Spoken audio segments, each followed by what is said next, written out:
So the first thing I want to say is I feel so great and so natural being up here, and it's like one of the most amazing feelings in the world.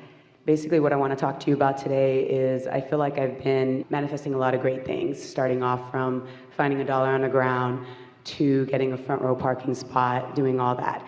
And one of my professions is I'm an actress, and recently I just went out for this role, and I'm into testing mode right now.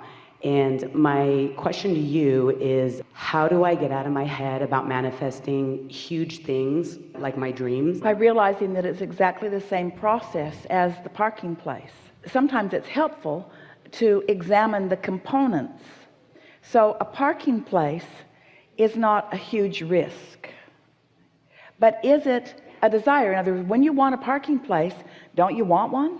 And so there's a desire there and an expectation. If you start realizing that the universe yields to you when you're in the receptive mode, this is something really worth talking about. Seems like a simple subject, but it is so full of valuable information. So let's just talk about the obtaining of a parking place, and let's call it a precious and rare parking place, just because of where we are. So you have a desire for a parking place, and you're moving through a space, and your inner being, source, we're not kidding you about this, sees you and knows where you are in relationship to a parking place.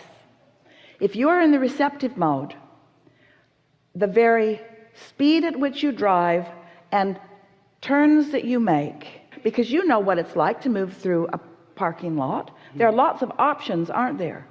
And so rather than just covering as much ground as quickly as you can and trying to get everybody out of the way as quickly as you can and being, if you'll just relax and acknowledge that you're in the receptive mode and that your inner being knows where it is, and just follow the feeling, you will notice that your inner being can lead you to a parking place.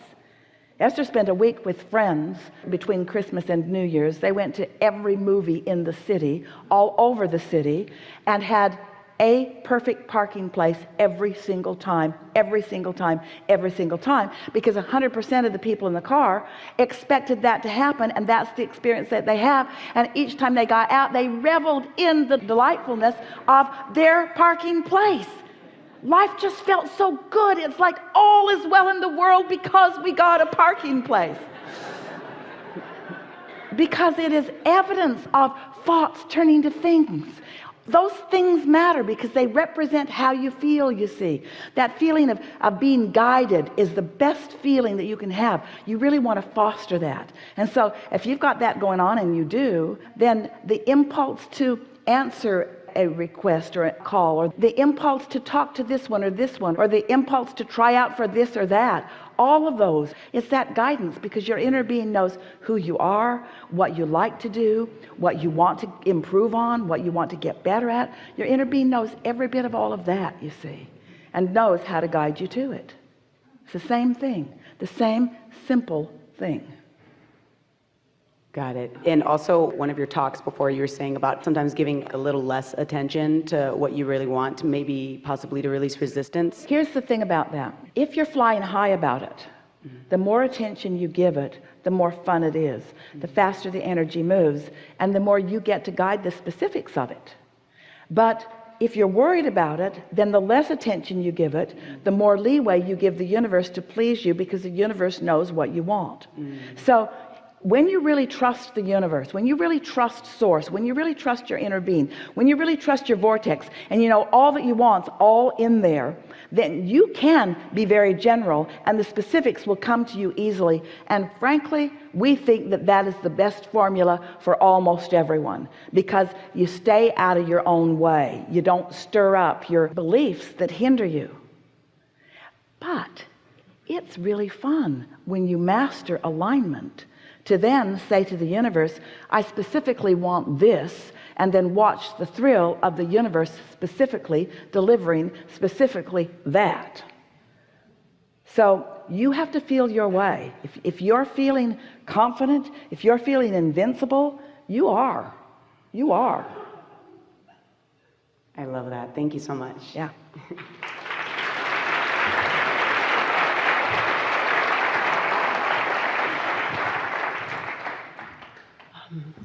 I get it, 100%. Yeah. I get it. Yeah? But I'm having difficulties with the physical part of it. Like as of late, in 2015, I've had a hip replacement. Now my liver enzymes are coming up, which... These are thoughts, and now they're words. And what kind of things do you think these words are going to turn into? I know, it's showing up. Yeah. We know you know. We know you know. But how do I stop it? Well, you can't do it all at once when there's momentum. And we understand that in an environment like this, you might want to talk about it more. But at some point, you just have to say to yourself, good feeling thoughts turn to these things, not feeling thoughts turn to these things. So maybe I want to think more about what I'm thinking about and think more what I'm speaking about. And this is the best thing that we have to offer you. When you go to sleep at night, your momentum subsides. And when you wake up in the morning, that's your best shot at getting off on a better vibrational footing. And so if you can get a combination of things together for yourself in the morning that please you, in other words, don't rush, don't wake up at the last minute and rush into your day. That's the worst thing that you could do for your vibrational beginning. Allow yourself some of the leisure or luxury of a little extra time to have a little extra nice experience for yourself. If there's something that you enjoy to eat or to sip, or someplace that you enjoy sitting, or something that you enjoy listening to, or someone that you adore talking to, or something that you take great pleasure in thinking about, or if you can take the time to meditate and quiet your mind altogether, give yourself the best shot. Keep the odds up as best you can. You want to keep the odds up. What's the best likelihood of me practicing the receptive mode? It's starting out in the receptive mode. Jerry used to beg Esther, please don't read your email till after lunch, because it was through the email that things were coming that needed to be tended to, and then Esther would be off on I got to solve this problem thing right away. And so keep the odds up, and there is nothing that you really want to keep the odds up more about than your receptive mode. So we get it, we know, it's logical. When Esther's knee was hurting, it was hard not to think about it. It's hard not to think about something when your knee is hurting, but she did her best of not thinking about it when it wasn't hurting, and it wasn't hurting unless she was on it for a while, and then after a while it wasn't really hurting unless she was walking, and then after a while it only hurt when she was on steps, and then after a while, in other words, it got better and better and better. And so every time it wasn't hurting, she was not thinking about it. And that, keeping the odds up, and then when it is hurting, say to yourself, it's getting better. It doesn't hurt as much as it did. It feels better than it did. Isn't it nice that I had this hip replacement? Isn't it nice that I've recovered this well? Isn't it nice that I'm so mobile? If you are going to think about it, then think about it in the most soothing way that you can. But it's not those big things that are tripping most of you up. It's the little stuff that you think isn't important enough to keep the odds up about that is the basis of the momentum that leads to the stuff. And once the momentum gets going, then you can't stop it. And when you try to stop momentum, it's like the analogy that we've been offering for years about releasing your parking brake and pushing your car down the hill in San Francisco. If right before it starts to move, you get in front of it, change your mind and don't let it go, you can stop it. But if you're at the bottom of the hill trying to stop it, you're not going to stop it. And these thoughts are the same way. You got to catch the thoughts that don't feel good early. And that's why we said to our friend, back away from it. Just back away. Just don't think about it. When the thought first comes, you have the option of thinking about it or not thinking about it. You do. When the thought first comes, you've got that choice. You have enough vibrational balance that when the thought first comes, you can change the momentum of it, but you got to catch it early. And don't try to figure out anything. That's the conversation that we so loved having with our friend a moment ago. Don't try to figure out everything that has gone wrong in your life. In other words, sometimes something will happen right now, and when you think about it, it will activate those other things, so you'll be thinking about those too. But if you catch it early enough that it doesn't activate those other things, now those other things are changed just a little bit by your different response to this one. Did you hear that? So something comes up that's sort of like something that's bothered you for a long time. But you feel bothered and you don't want to feel bothered, and so now your mind's on the receptive mode. You're thinking about self-soothing rather than solving this condition. So you self-soothe by changing the subject, and you accomplish it. So now all those things that ordinarily would have been activated and joined you in this momentum don't, because you did something different. And here's the most important thing: those past experiences are now forevermore changed because of what you did different just now. So every time you do it, every time you choose an option that feels better, those things have less probability of coming to your mind again. So you get it all cleaned up. You're feeling so good. You've been doing it for a couple of months. Life's going so good. And then you run into that friend. That friend who was with you when you had all those problems.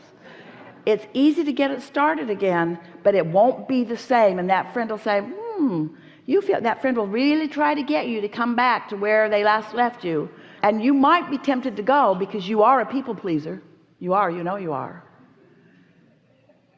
Which is a whole other conversation, isn't it? Because sometimes you care about being the path of least resistance to someone else, and you can't be, but it hooks you in, and then it causes you to practice that vibration.